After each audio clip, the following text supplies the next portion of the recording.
तो हेडिंग डालेंगे भाषा के प्रकार।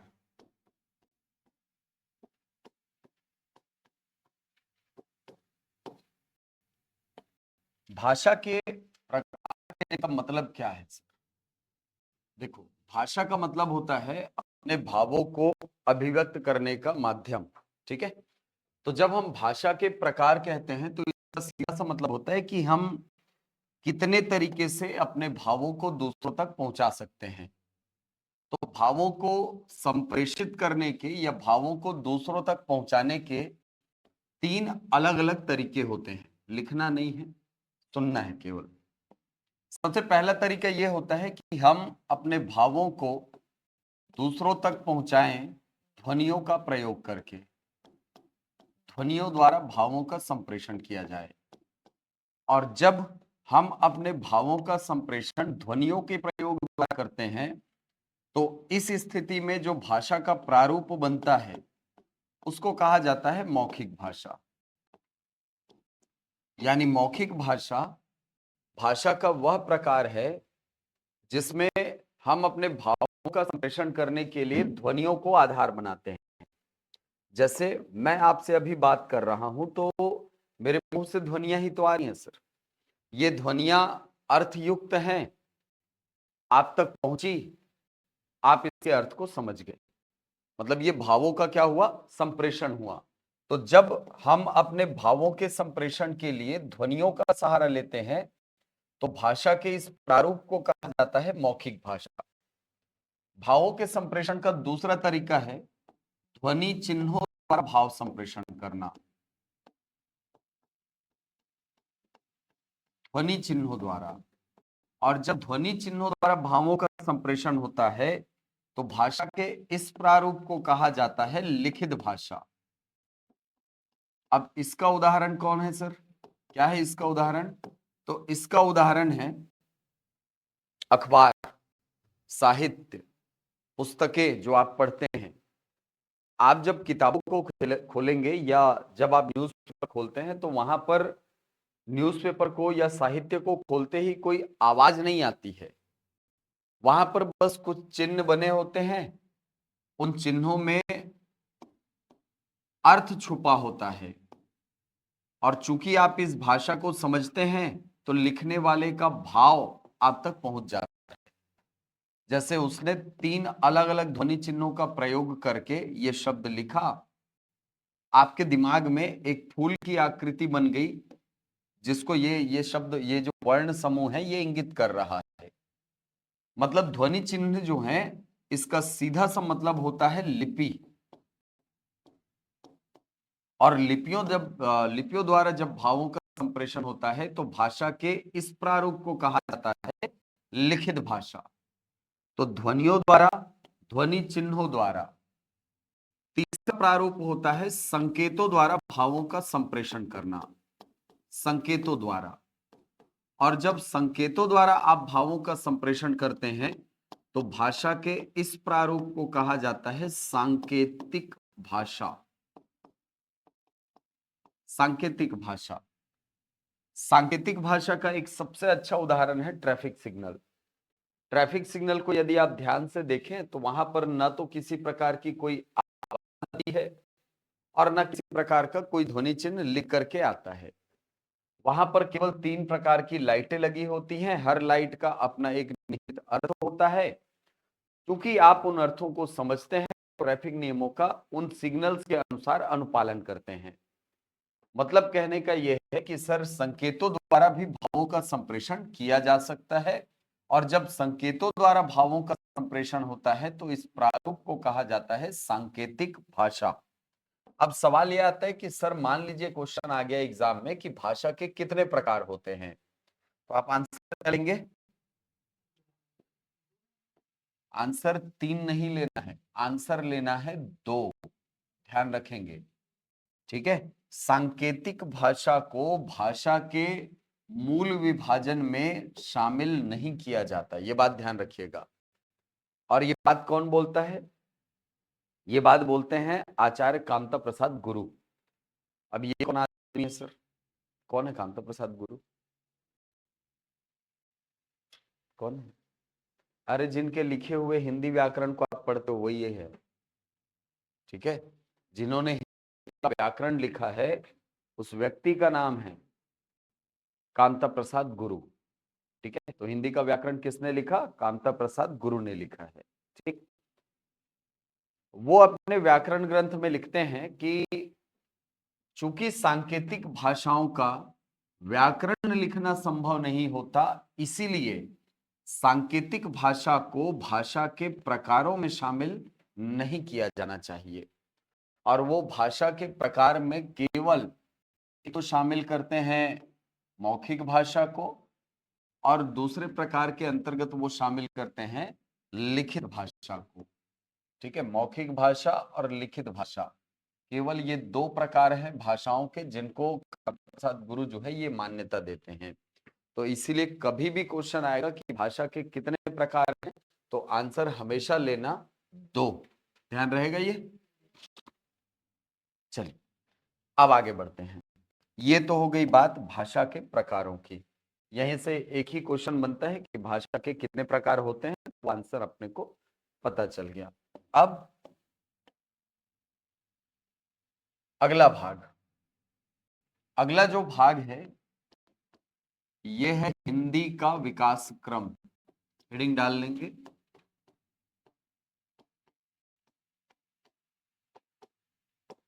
हिंदी का विकास क्रम। अच्छा, हिंदी का विकास क्रम कहने का मतलब क्या होता है? क्या मतलब हुआ जब मैं कहता हूं हिंदी का विकास क्रम? इसका मतलब ये हुआ कि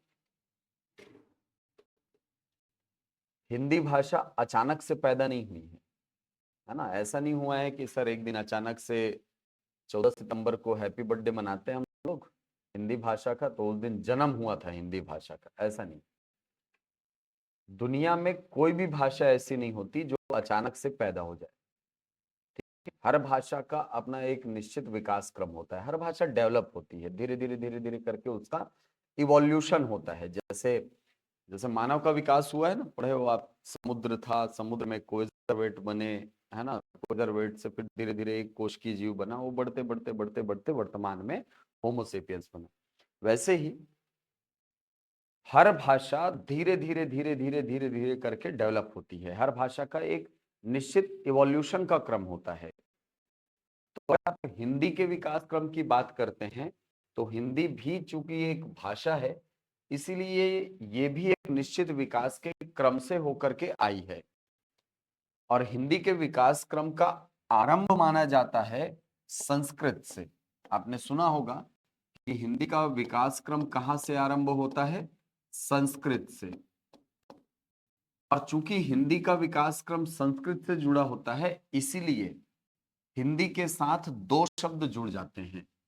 एक शब्द हिंदी के साथ जुड़ जाता है, वो है आर्य भाषा। हिंदी एक आर्य भाषा है। और किस शाखा से संबंधित है भाषाओं के? तो सर ये हिंदी भाषा जो है ये भाषाओं के भारोपीय शाखा से संबंधित है। अब इन दोनों शब्दों का अर्थ समझिए। हिंदी आर्य भाषा क्यों है?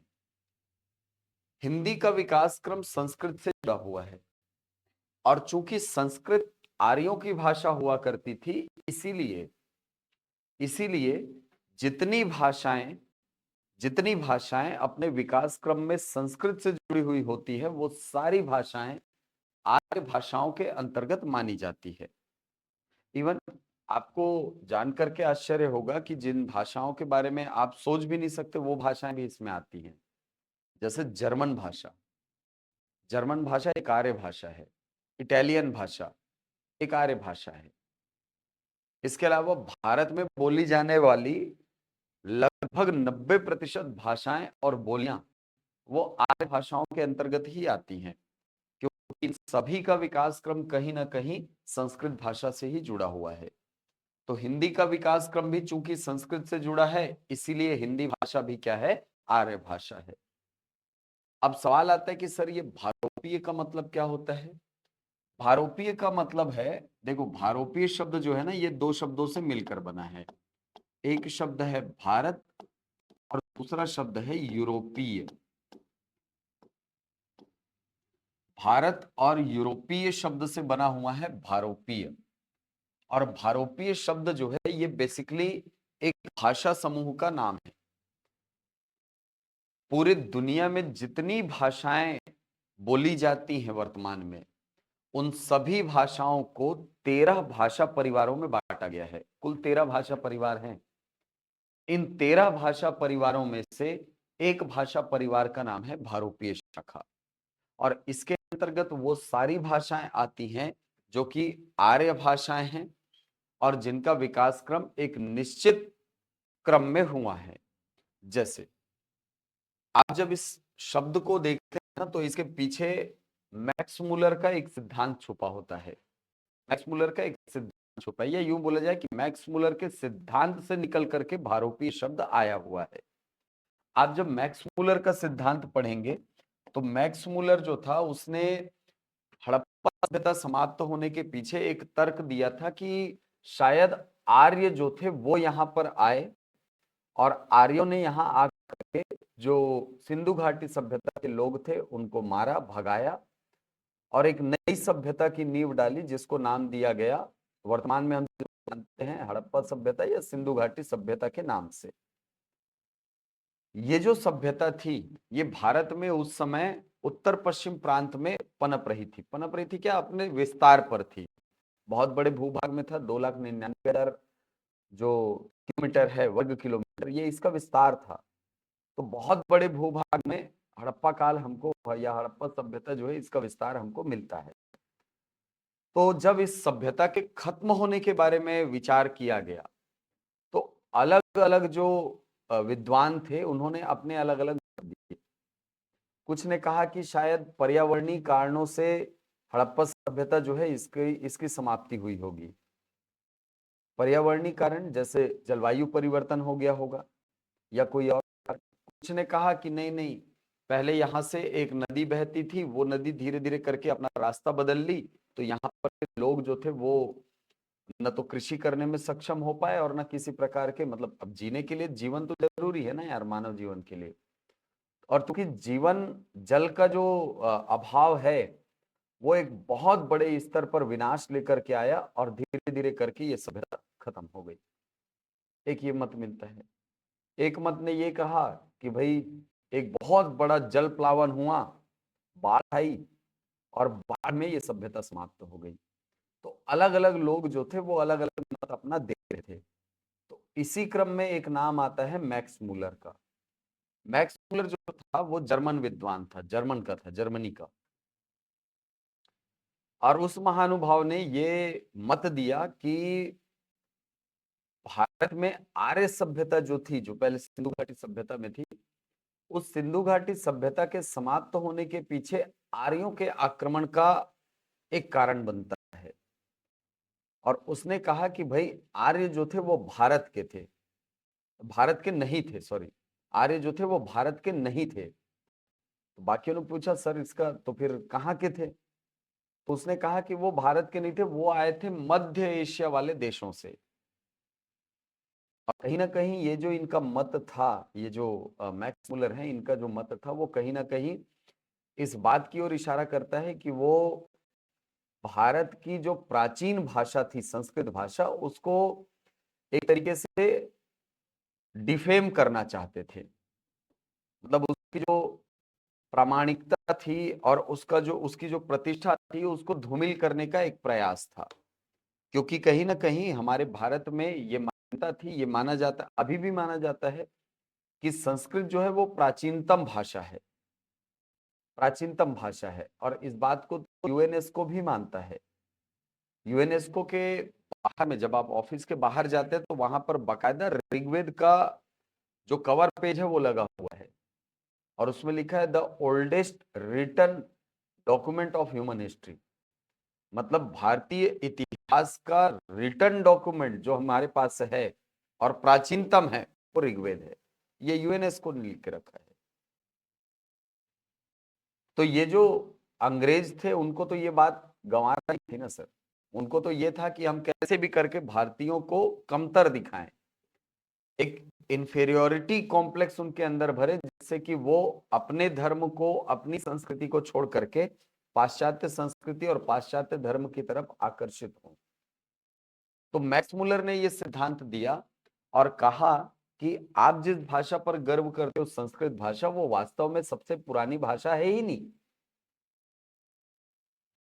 ये तो दूसरे जो देश हैं या दूसरे जो क्षेत्र है वहां पर रहने वाले लोगों के द्वारा लाई गई भाषा है। और ऐसा बोल करके उसने विवाद खड़ा कर दिया और आज भी ये विवाद चल रहा है कि तमिल पुरानी है कि संस्कृत। देखा होगा आपने, समय समय पर पढ़ने मिल जाता है। ठीक, तो मैक्स मुलर का ये सिद्धांत था। उसने कहा कि ये जो संस्कृत बोलने वाले लोग हैं वो असल में भारत के थे ही नहीं। तो ये आए कहां से थे? ये आए थे मध्य एशिया से। अब मध्य एशिया पड़ता कहां है सर? ध्यान से देखना। जैसे आप विश्व का मैप देखेंगे तो विश्व के मैप में ये हमारा भारत, इधर आप जाएंगे तो इधर इधर से अपने को मतलब नहीं है ना। इधर जाओगे तो ये बांग्लादेश, इधर म्यांमार, इंडोनेशिया, थाईलैंड, जावा, सुमात्रा, माला, ये सारी कंट्रीज पड़ती हैं। इधर जब आप जाएंगे उत्तर पश्चिम की तरफ तो यहां पर आपको एक देश मिलेगा पाकिस्तान। इसके उत्तर पश्चिम में एक देश मिलेगा अफगानिस्तान। और इसके उत्तर पश्चिम में आपको 5 देशों का एक समूह मिलता है यहां, जिसको आपने नाम सुना होगा, किर्गिस्तान, कजाकिस्तान, ताजिकिस्तान, उज्बेकिस्तान। नाम सुना है आपने? तो ये जो मैक्स मुलर था इसने कहा कि आप जिस संस्कृत भाषा की बात करते हैं ना, ये सबसे पुरानी भाषा नहीं है। इसकी भी पुरानी भाषा जो थी वो उज्बेकिस्तान वाले इलाके में एक कबीले के द्वारा व्यवहार में लाई जाती थी। एक कबीला था जो कि इस भाषा में व्यवहार करता था, लेकिन वो संस्कृत नहीं थी, संस्कृत के पुराने फॉर्म की बात कर रहा है वो। और उसने कहा कि यहाँ पर रहने वाले जो कबीले थे वो कबीले इस भाषा में व्यवहार करते थे। धीरे धीरे धीरे धीरे कबीले का आकार जो था वो बड़ा होने लगा। और कोई भी कबीला जब बहुत बड़ा हो जाता है ना तो उसके अंतर्गत एक सामाजिक प्रघटना होती है जिसको बोला जाता है सामाजिक विखंडन। ठीक है, आप सामाजिक विखंडन विखंडन को ऐसा समझिए कि जैसे मान लीजिए ये आपके कॉमन कोई पूर्वज थे, आपके वंश के कोई पूर्वज हैं, इनके 4 बच्चे हुए। अब सबके 4-4 बच्चे हुए मान लो।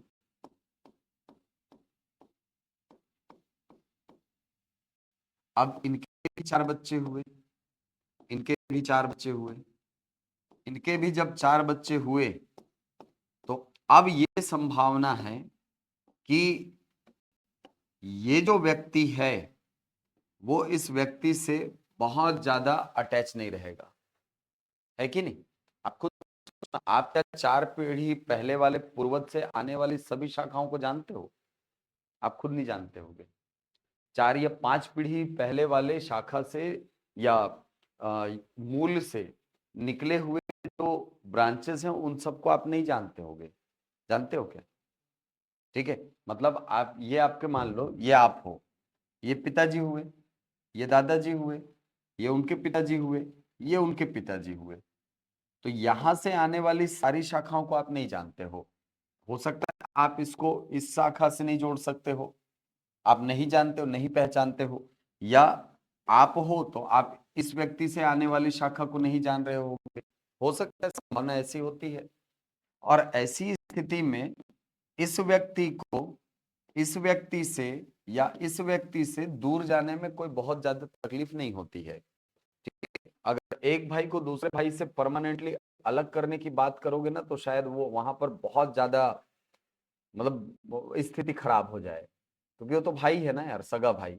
लेकिन इस प्रकार के संबंध में जहां पर एक ही वंश वृक्ष के अंतर्गत जब बहुत ज्यादा विभाजन हो जाता है, बहुत ज्यादा जब पीढ़ियां आगे बढ़ जाती है, तो इस व्यक्ति को इस व्यक्ति से बहुत ज्यादा मोह नहीं रह जाता, इसीलिए इसको अलग होने में कोई तकलीफ नहीं होती है। होता है ऐसा। तो ये जो कबीला था, ये कबीला धीरे धीरे धीरे धीरे करके बहुत बड़ा हुआ और कबीले में एक सामाजिक प्रघटना हुई जिसको बोला गया सामाजिक विघटन। सामाजिक विघटन के परिणाम स्वरूप एक हिस्सा जो था कबीले का वो यहां से निकल करके चला गया यूरोप, यूराल पर्वत पार किया और यूराल पर्वत पार करके वो कहां चला गया, यूरोप। और दूसरी जो शाखा थी वो निकल करके आई और निकल करके इन्होंने अपना निवास स्थान बनाया अफगानिस्तान के बदख्शां नाम की जगह पर। बदख्शां, बदख्शां हड़प्पा काल में भी बहुत बहुत चर्चित जगह रही होगी, क्योंकि पूरे हड़प्पा काल को जब आप पढ़ेंगे ना, हड़प्पा सिंधु घाटी सभ्यता को, तो आपको दो जगह पर व्यापारिक केंद्र मिलेंगे। व्यापारिक केंद्र मतलब ये समझ लो आज के रायपुर का गोल बाजार, ठीक है, व्यापारिक केंद्र वही तो है। तो व्यापारिक केंद्र दो जगह पर आपको बहुत ज्यादा मिलता है नाम। एक नाम मिलता है शत्रुहुई का और एक नाम मिलता है बदख्शां का। बदख्शां वो जगह है जहां से हम लोग लाजवर्द मणि का आयात करते थे भारतीय लोग। एक नीले रंग का मणि होता है जिसको लेपिस लाजुली कहा जाता है। इस लेपिस लाजुली का आयात हम लोग कहां से करते थे, बदख्शां से। अब बदख्शां नाम की जगह पर आकर के वो लोग रहने लगे। धीरे धीरे धीरे धीरे यहां पर भी तो कबीले का आकार बढ़ेगा, बढ़ेगा कि नहीं, बढ़ेगा कि नहीं, बढ़ेगा। अब जब कबीले का आकार यहां पर बढ़ा तो यहां पर फिर से क्या हो जाएगा, सामाजिक विघटन। सामाजिक विघटन के परिणाम स्वरूप एक हिस्सा निकल करके चला गया इराक की तरफ, इराक और ईरान की तरफ चला गया। ईरान है बेसिकली, इराक ईरान है ना, ईरान की तरफ चला गया। और दूसरा जो हिस्सा था वो निकल करके आया और इसी शाखा के द्वारा जो सिंधु घाटी सभ्यता थी उसको समाप्त किया गया। ये केवल मत है ना, ध्यान रखिएगा, ये केवल मत है मैक्स मुलर का। ऐसा नहीं है कि ये 100% सही है, वो जाकर के नहीं देखा है, वो केवल एक अनुमान लगा रहा है कि ऐसा हुआ होगा। जैसे बाकियों ने अनुमान लगाया था ना कि बाढ़ आई होगी तो जलवायु परिवर्तन हो गया होगा, है नहीं, वैसा ही एक अनुमान मात्र है मैक्स मुलर का। तो मैक्स मुलर ने ये कहा कि भाई एक शाखा जो थी वो ईरान की तरफ गई और एक शाखा जो थी वो आई भारत, और आकर के ये रहने लगे सप्त सैंधव प्रदेश में। सप्त सैंधव प्रदेश में ये यहां पर आकर के रहने लगे। अब ये जो शाखा ईरान की तरफ गई है, इस शाखा के द्वारा जिस भाषा का विकास हुआ वो है हिब्रू भाषा, हिब्रू। और भारत की तरफ जो शाखा आई उस भाषा के द्वारा जिस भाषा का विकास हुआ उस भाषा को नाम दिया गया संस्कृत, ठीक है। हिब्रू बहुत पुरानी भाषा है और आपको अगर पता हो तो क्रिश्चियनिटी और यहूदियों का जो सबसे पुरानी किताब मानी जाती है ना, जिसको बोला जाता है ओल्ड टेस्टामेंट, वो ओल्ड टेस्टामेंट इसी भाषा में लिखी गई है, हिब्रू भाषा में। भारत में जब ये शाखा आई, ये वाली शाखा, तो इस शाखा के द्वारा वैदिक जो सभ्यता है, वैदिक सभ्यता, उस सभ्यता की नींव डाली गई। और ये जो सभ्यता थी यही धीरे धीरे धीरे धीरे धीरे धीरे करके बहुत बड़े भाग में विस्तृत हुई, वैदिक सभ्यता। बाद में यहीं से वर्ण व्यवस्था निकलती है, बाद में यहीं से चारों वेदों का निर्माण होता है, ब्राह्मण ग्रंथ लिखे जाते हैं, स्मृति ग्रंथ लिखे जाते हैं, आरण्यक और उपनिषद जैसे ग्रंथ लिखे जाते हैं जिनको भारतीय दर्शन में बहुत ऊंचा स्थान प्राप्त है। तो आप इस शाखा की यदि बात करें तो ये आर्यों की शाखा थी, और चूंकि इसके द्वारा संस्कृत का विकास हुआ इसीलिए संस्कृत से आने वाली जितनी भाषाएं हैं उन सबको आप क्या नाम देते हो, आर्य भाषा नाम देते हो। पढ़े थे अभी, चूंकि इनसे जुड़ा हुआ है, और ये कौन है सर, ये आर्य ही तो हैं, इसलिए इन भाषाओं को क्या नाम दिया गया, आर्य भाषाएं। और जितनी भाषाएं अपने विकास क्रम में संस्कृत से जुड़ी होती हैं उन सब को नाम दिया जाता है आर्य भाषा, उन सबको आर्य भाषाओं के अंतर्गत रखा जाता है। भारत के अंतर्गत कौन आएगा सर, तो यहां से देखो, अब यहां से लो इस पूरे चेन को, यहां से लेकर के इस पूरे हिस्से को। तो ये पूरा हिस्सा जो है वो दो भाग से मिलकर के बना है। क्या क्या सर? एक तो है भारत और दूसरा है यूरोपीय। और इन दोनों शब्दों को मिलाकर के क्या बनाया गया शब्द? भारोपीय। ऐसा, ठीक है। तो कहां से आया भारोपीय शब्द, समझ आया? तो भारोपीय शब्द जो है ये असल में भारत और यूरोपीय इन शब्दों से मिलकर बना है। और इसकी जो रेंज है वो यहां से लेकर के पूरे यहां तक है सर, यूरोप तक। और यूरोप में बहुत सारी ऐसी भाषाएं हैं जो मूलतः देखा जाए तो भारोपीय भाषा परिवार के अंतर्गत रखी जाती हैं। ठीक है, जैसे आपको बताया ना, जर्मन हो गया, इटालियन हो गया, ये भाषाएं कहीं ना कहीं भारोपीय शाखा से ही संबंधित हैं। तो जिन 13 भाषा परिवारों का मैंने जिक्र किया उसमें एक भाषा परिवार है भारोपीय। ये जो हिब्रू भाषा है ना, ये हिट्टाइट भाषा समूह में आती है। हिट्टाइट भाषा समूह, केल्टिक भाषा समूह, बाल्टिक भाषा समूह, बहुत सारे भाषा समूह, 13 भाषा परिवार है। उसमें से एक भाषा परिवार का नाम क्या मिलता है हमको? भारोपीय। अब ये कहानी समझ में आ गई होगी, वो कहानी नहीं पूछेगा एग्जाम में, याद रखना है इस शब्द को। तो संस्कृत या हिंदी किसी को भी पूछे, वो एक तो आर्य भाषा है और दूसरी ये भारोपीय शाखा के अंतर्गत रखी जाती है। ठीक है, चलो तो वापस आते हैं संस्कृत में। तो हिंदी का विकास क्रम आरंभ होता है संस्कृत से।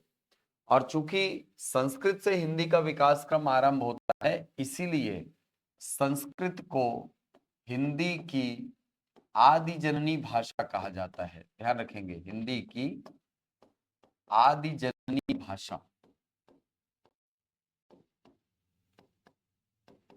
तो हिंदी की आदि जननी भाषा कौन सी है? संस्कृत है। अब यदि आप संस्कृत जो देखें, है ना, संस्कृत को यदि आप ध्यान से देखें तो संस्कृत हमको दो रूपों में दिखाई पड़ती है। एक तो संस्कृत हमको दिखाई पड़ती है वैदिक रूप में, वेदों में जो संकलित है भाषा, उस रूप में हमको दिखाई पड़ती है। और वैदिक संस्कृत को यदि आप ध्यान से देखेंगे तो वैदिक संस्कृत में आपको दो चीजें देखने को मिलेंगी, दो विशेषताएं आपको वैदिक संस्कृत में देखने को मिलती हैं। एक आपको देखने को मिलता है वैदिक संस्कृत में योगात्मकता का गुण। वैदिक संस्कृत एक योगात्मक भाषा थी। और दूसरा, वैदिक संस्कृत एक संगीतात्मक भाषा भी थी। तो योगात्मकता और संगीतात्मकता ये वैदिक संस्कृत के हिस्से थे, या यूं बोला जाए कि वैदिक संस्कृत में ये दोनों गुण पाए जाते थे। वैदिक संस्कृत का काल यदि देखा जाए तो ये लगभग 1500 ईसा पूर्व के आसपास हमको दिखाई पड़ता है सर। वैदिक संस्कृत यानी वेदों की रचना ही हम मानते हैं कि ये लगभग 1500 ईसा पूर्व के आसपास हुई है।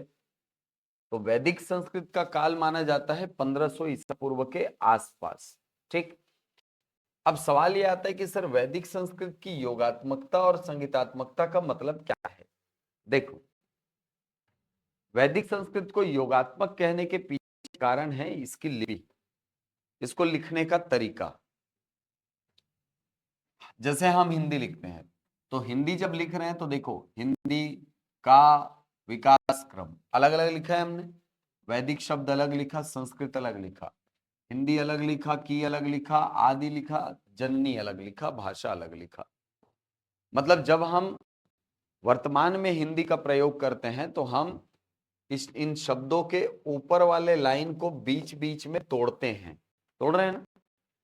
तोड़ रहे हैं ना?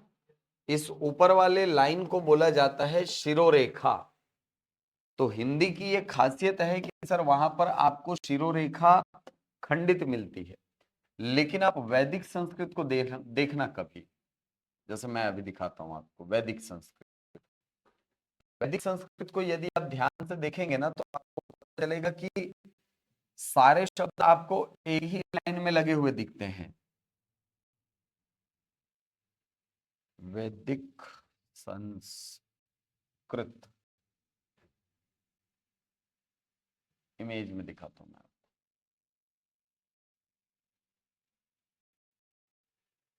इसी को देखो,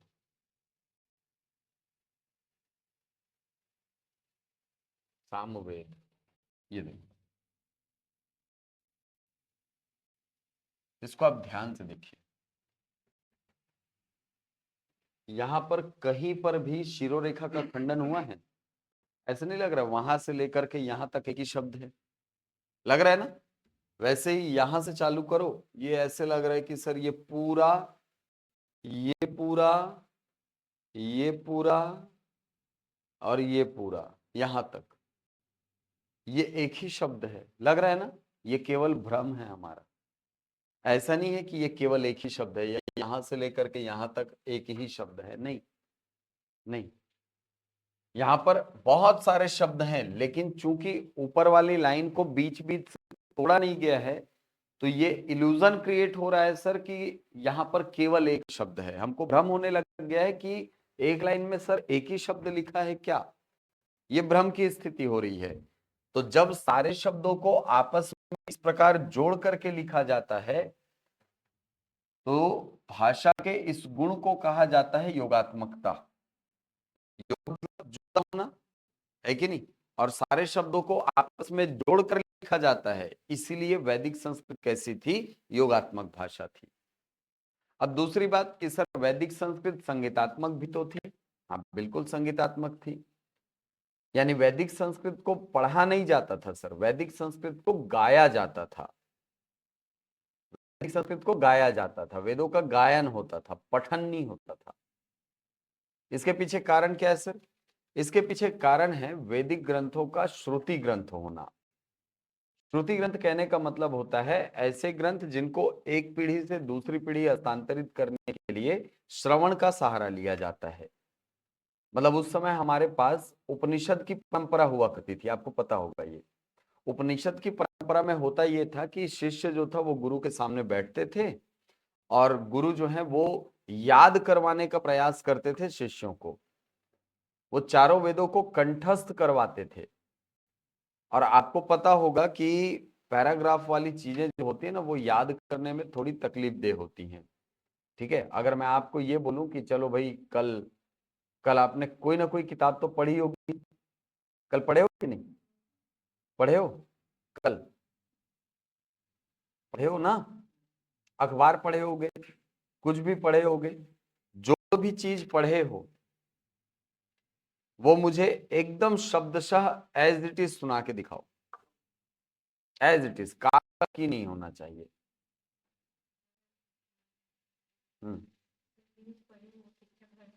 हाँ ठीक, उसको एकदम वर्ड टू वर्ड सुनाओ। चालू करो ना तो यार, क्या दिक्कत है? स्विच उधर से चालू करो, देखो। Hello remote. हम्म, बताओ। ये बताया गया नहीं, मुझे एकदम वर्ड टू वर्ड चाहिए, वर्ड टू वर्ड, जैसा लिखा था वैसा एज इट इज एकदम। याद है? नहीं याद है? अच्छा,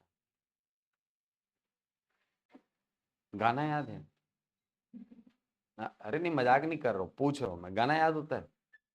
हाँ, 4 बार 5 बार सुन लो, गाना याद हो जाता है कि नहीं? हो जाता है ना? बस इस तरीके को वैदिक ऋषि बहुत अच्छे से जानते थे कि भाई अगर चीजों को गीतों के रूप में ढाल दिया जाए तो वो एकदम वर्ड टू वर्ड याद किया जा सकता है, एकदम वर्ड टू वर्ड याद किया जा सकता है। इसीलिए जब वेदों की रचना हुई, जैसे आप बचपन में पढ़े होंगे, वो कविता याद है, हुए बहुत दिन बुढ़िया एक चलती थी लाठी एक, पढ़े हो? नहीं पढ़े हो आप लोग? हैं, नहीं पढ़े? अच्छा, मछली जल की रानी है, हैं लिखा हुआ देखे हो कहीं पे? मछली जल की रानी है लिखा हुआ देखे हो? हाँ, लिखा हुआ बहुत कम मिलेगा आपको, लेकिन ये एकदम वर्ड टू वर्ड याद हो जाता है।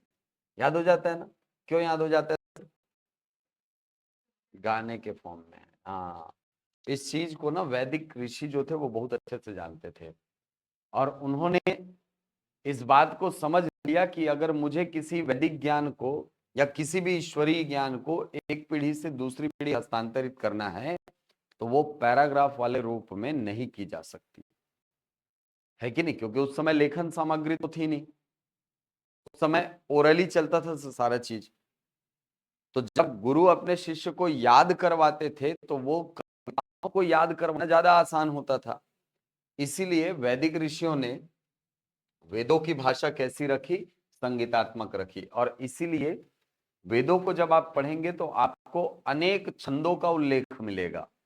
अब बहुत सारे छंद मिलेंगे, जैसे जैसे आपको सबसे ज्यादा छंद मिलेगा अनुष्टुप, त्रिष्टुप, गायत्री छंद मिलेगा आपको। गायत्री मंत्र पढ़े हो ना? वो गायत्री मंत्र असल में गायत्री छंद है, वो गायत्री छंद है, ठीक है, 24 मात्राओं वाला। और कहां से चालू होता है गायत्री मंत्र? ओम से चालू होता है, पक्का? कहां से चालू होता है गायत्री मंत्र? अरे यार, नहीं सुने हो गायत्री मंत्र? कहां से चालू होता है? ओम से। ओम से, पक्का? कहां से चालू होता है भाई, कोई बताएगा क्या ऑनलाइन वाला? तो आपको दिखाता हूँ, ऋग्वेद के तीसरे मंडल में है।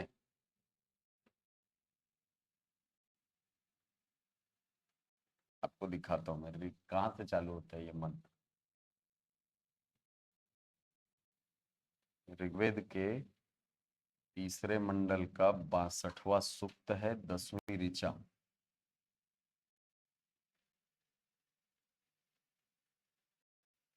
ये है, देखना कहां से चालू होता है। यहां से मंत्र चालू होता है, यहां से चालू होता है मंत्र। यहां से पढ़ोगे तब 24 मात्राएं होती है, 24 वर्ण होते हैं, ठीक है? तो मंत्र जो है उसका हिस्सा नहीं है ओम भूर्भुवः स्वः। देख लो, अभी तक भ्रम में थे। ये देखो, यहीं से चालू हुआ है नहीं? हाँ, मंत्र यहां से चालू होता है, ठीक है। लेकिन बहुत सारे जो वैदिक ऋषि हैं वो कहते हैं कि ओम भूर्भुवः स्वः इसके साथ जोड़ करके इसका जाप करना चाहिए, इसीलिए ओम भूर्भुवः स्वः जो है ये इसके साथ जोड़ा गया, प्रक्षिप्त भाग है वो।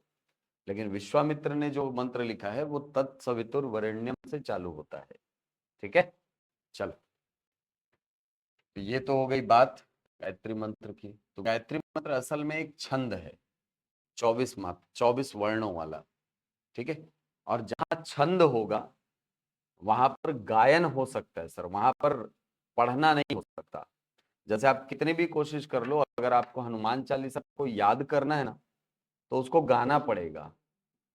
अब उसको किसी भी लय में गाओ, लेकिन आपको गाना पड़ेगा। आप उसको पैराग्राफ के जैसे याद नहीं कर सकते, होगा ही नहीं वो याद, होगा ही नहीं। क्यों नहीं होगा? है, रहा है, रही है, था थे थी है, ये नहीं सर उसमें, है ही नहीं उसमें। कहाँ है याद, बताओ तो। होता है क्या? नहीं होता है सर, तो वो याद ही नहीं होगा, पूरा वाक्य नहीं बनेगा आपसे।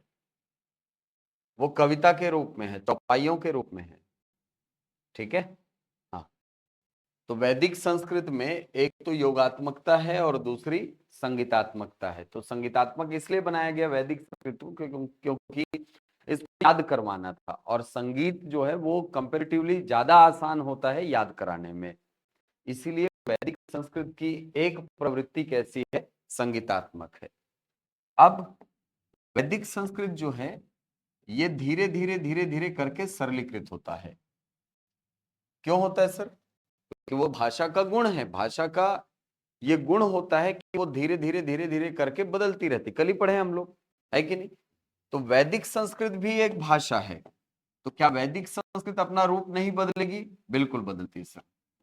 वैदिक संस्कृत का बदला हुआ रूप हमको दिखाई पड़ता है लगभग 1000 ईसा पूर्व के आसपास। और वैदिक संस्कृत के सरलीकरण से भाषा का जो रूप सामने आता है उसको नाम दिया जाता है लौकिक संस्कृत। लौकिक संस्कृत,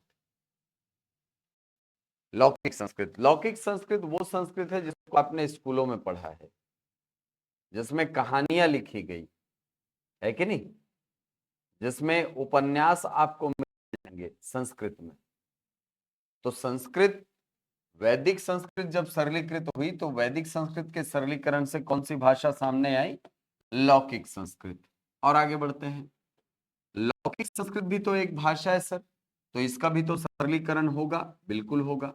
और लौकिक संस्कृत का सरलीकरण होता है लगभग 500 ईसा पूर्व के आसपास। और लौकिक संस्कृत के सरलीकरण से भाषा का जो रूप सामने आता है उसको नाम दिया जाता है पाली भाषा।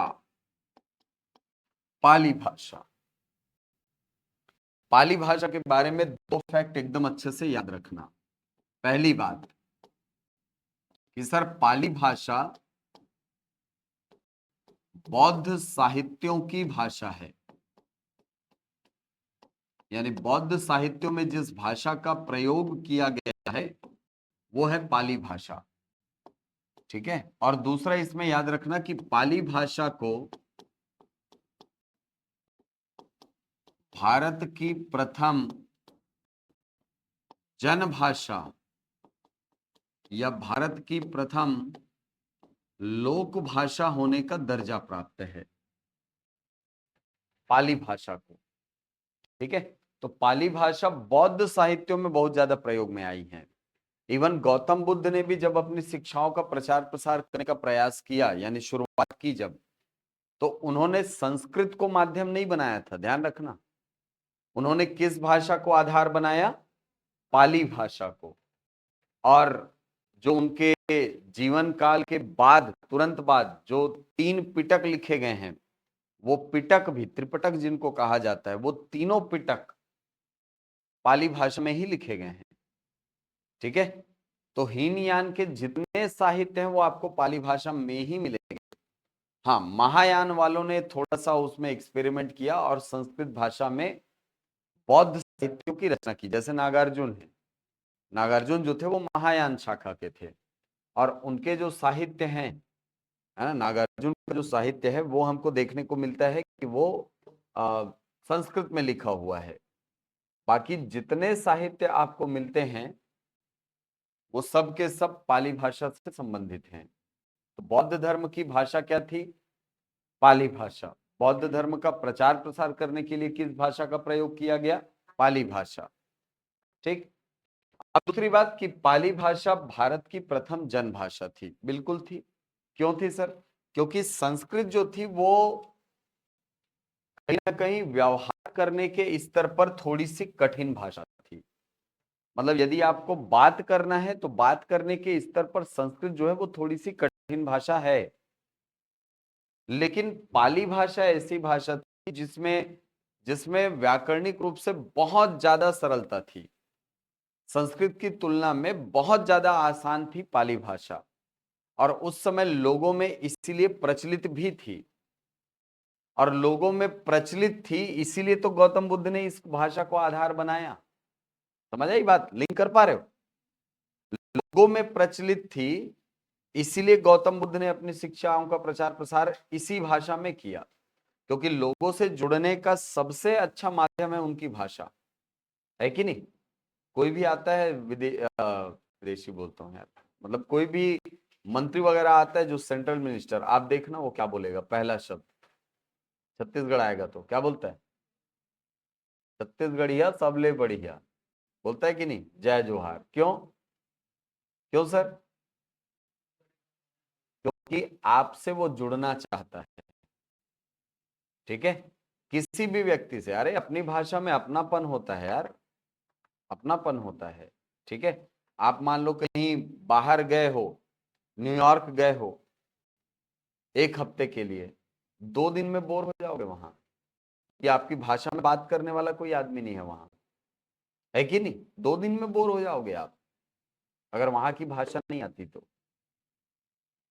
और उसी बीच में मान लो कोई आदमी आपको एकदम से मिल जाए, है ना, पाछा लगाए हुए ऐसे रगड़ते, हमारे यहाँ तो यार नौकरी से नहीं निकाला थे साय है ना चाहते हुए आप उससे बात करोगे, एकदम लिख के दे रहा हूं, करोगे बात। क्यों?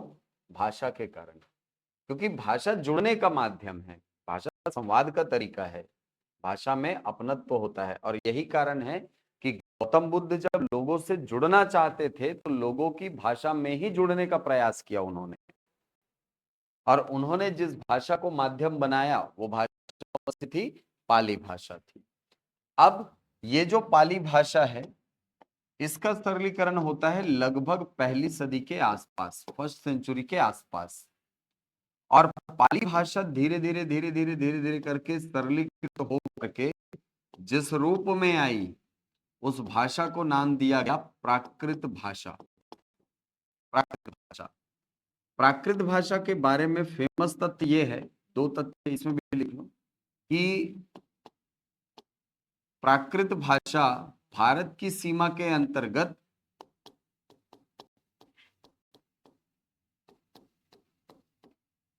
शिलालेखों की प्रथम भाषा बनी।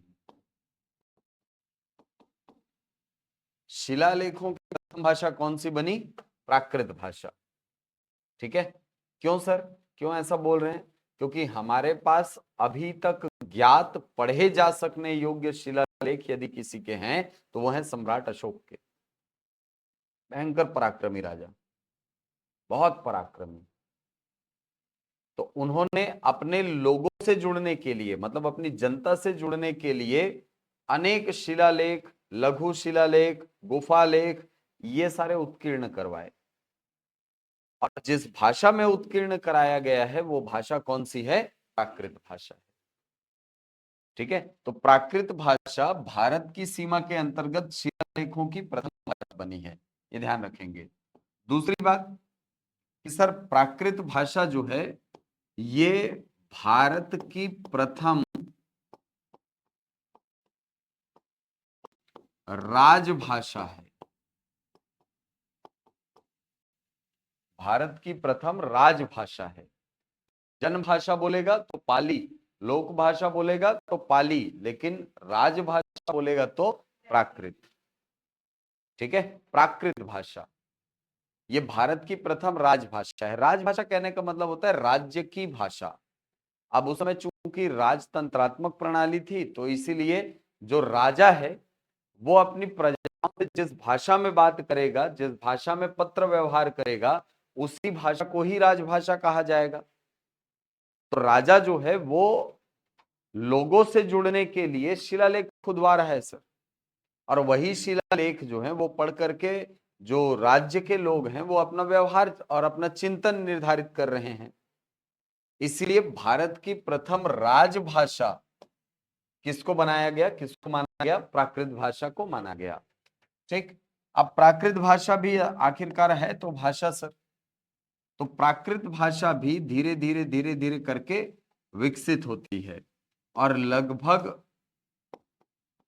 10वीं सदी के आसपास, हालांकि कुछ भाषा शास्त्री जो हैं ये इसको 7वीं सदी मानते हैं। तो ये जो प्राकृत भाषा है वो लगभग 10वीं सदी के आसपास बट जाती है 7 अलग अलग भागों में। 7 अलग अलग भागों में बट जाती है और इन 7 भागों को नाम दिया जाता है 7 अपभ्रंश। यहां से क्या निकले? 7 अपभ्रंश निकले।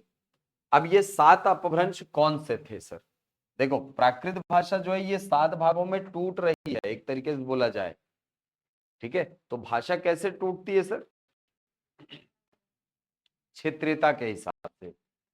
ठीक है। अलग अलग क्षेत्र में भाषा, एक ही भाषा अलग अलग रूपों में दिखाई पड़ना शुरू हो जाए, हमको लगेगा कि 7 अलग अलग भाषाएं हैं। ठीक है।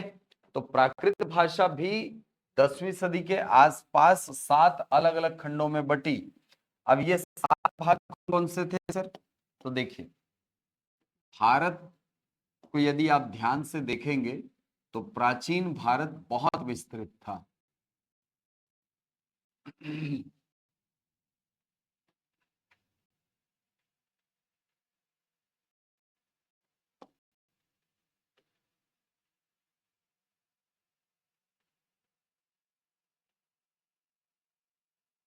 कुछ ऐसे बहुत विस्तृत भारत था।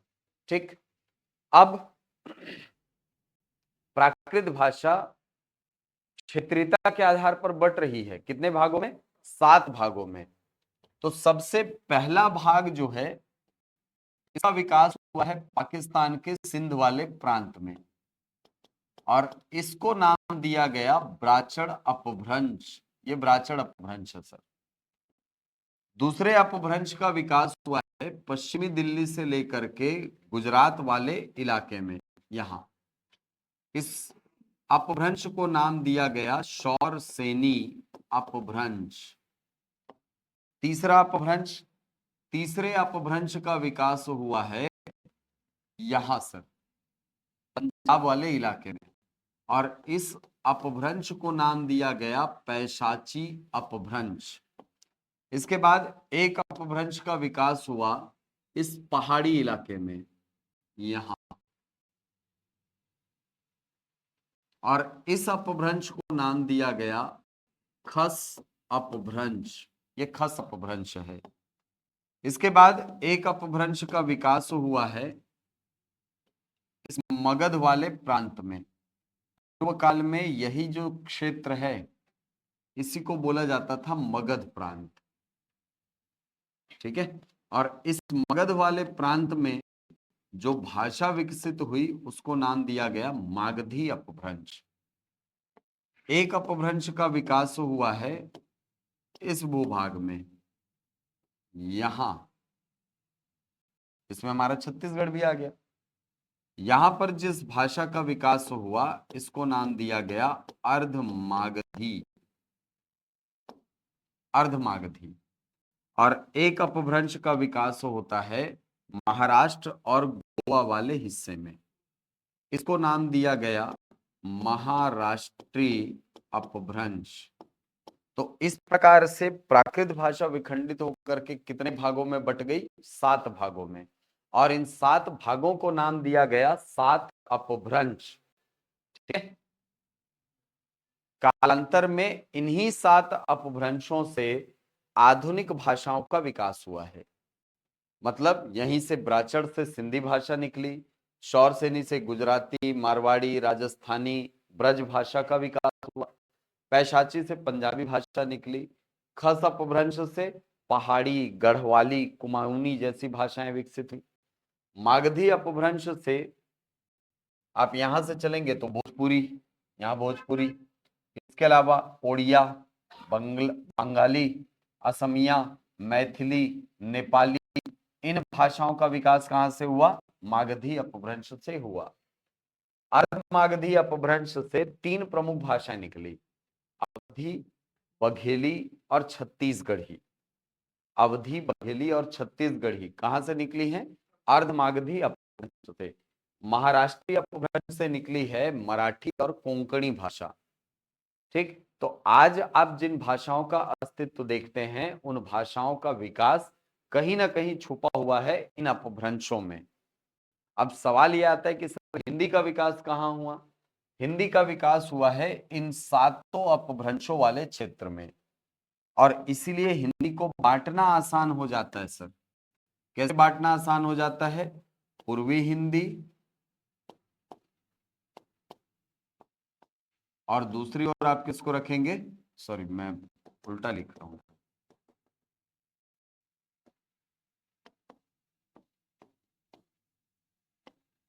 इधर आएगा ना यार, पूर्व दिशा इधर होती है कि नहीं? ये पूर्वी हिंदी और इस ओर आएगी आपकी पश्चिमी हिंदी। तो हिंदी को बांटना आसान होता है पूर्वी हिंदी में और पश्चिमी हिंदी में। तो ये 7 अपभ्रंश बने और 7 अपभ्रंशों से आधुनिक भाषाएं विकसित हुई हैं। अब एक सवाल ये भी आता है कि सर 7 अलग अलग अपभ्रंश हैं, तो क्या कोई ऐसा अपभ्रंश है जिसका प्रभाव सबसे ज्यादा हिंदी पर पड़ रहा हो? बिल्कुल है सर। हिंदी पर सबसे ज्यादा प्रभाव यदि किसी अपभ्रंश का पड़ता है तो वो पड़ता है सर शौरसेनी से। शौरसेनी का प्रभाव हिंदी पर सबसे ज्यादा है। उसका रीजन ये है कि शौरसेनी अपभ्रंश से विकसित हुई है पश्चिमी हिंदी, है कि नहीं? पश्चिमी हिंदी और ये जो पश्चिमी हिंदी है इसी को आप खड़ी बोली के नाम से जानते हैं, खड़ी बोली। और खड़ी बोली जो है इसके बारे में फेमस तथ्य ये है, खड़ी बोली को हिंदी का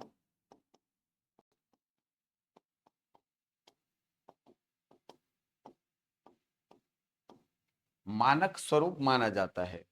मतलब एक स्टैंडर्ड फॉर्म हिंदी का कहां से लिया गया है, खड़ी बोली से लिया गया है। मतलब वर्ण कैसे उच्चारित होंगे, कितने वर्ण होंगे, कितने स्वर होंगे, कितने व्यंजन होंगे, अयोगवाह क्या है, वो सारी चीजें, वो सारी चीजें, शब्दों को लिखने का तरीका कैसा होगा, कहां पर छोटे ई की मात्रा लगेगी, कहां बड़े ई की मात्रा लगेगी, वो सारे का सारा हमने कहां से उठाया, खड़ी बोली से। अब आप खड़ी बोली से ही हिंदी का मानक रूप निकाल रहे हो, तो स्वाभाविक सी बात है हिंदी पर सबसे ज्यादा प्रभाव किसका पड़ेगा सर, पश्चिमी हिंदी का पड़ेगा, या खड़ी बोली का पड़ेगा, या शॉर्ट सैनिक का पड़ेगा। समझ आई बात।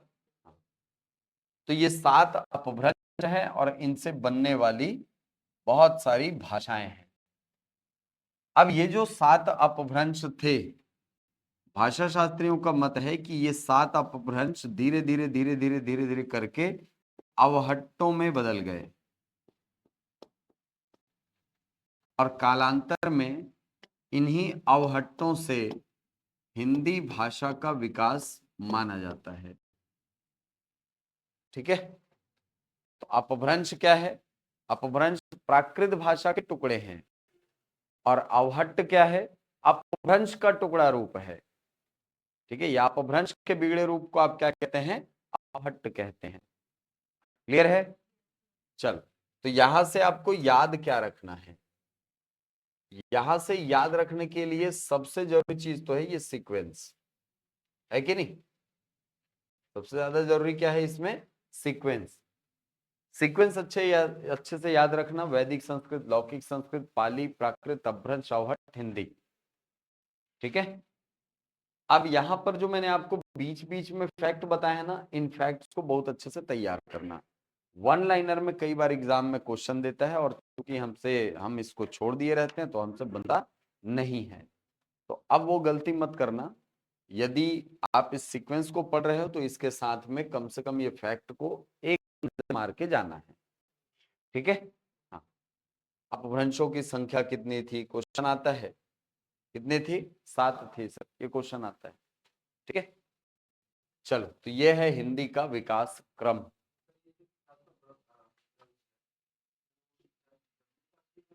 जम्मू कश्मीर, लद्दाख, अपना हिमाचल का कुछ हिस्सा, ठीक है, वहां पर ये भाषा समूह पाया जाता है। छत्तीसगढ़ी, अवधी, बघेली, बघेली बघेली बघेली नहीं है ना, बघेली है। ठीक है, ओके। तो ये सीक्वेंस अच्छे से याद रखना, ये फैक्ट अच्छे से याद रखना। अगली क्लास में हम लोग भाषाओं के संबंध में जो संवैधानिक प्रावधान हैं उन संवैधानिक प्रावधानों पर चर्चा करेंगे। ठीक है, ये देखेंगे कि हमारे कॉन्स्टिट्यूशन में भाषा के संबंध में क्या क्या लिखा गया है। ओके, चलो।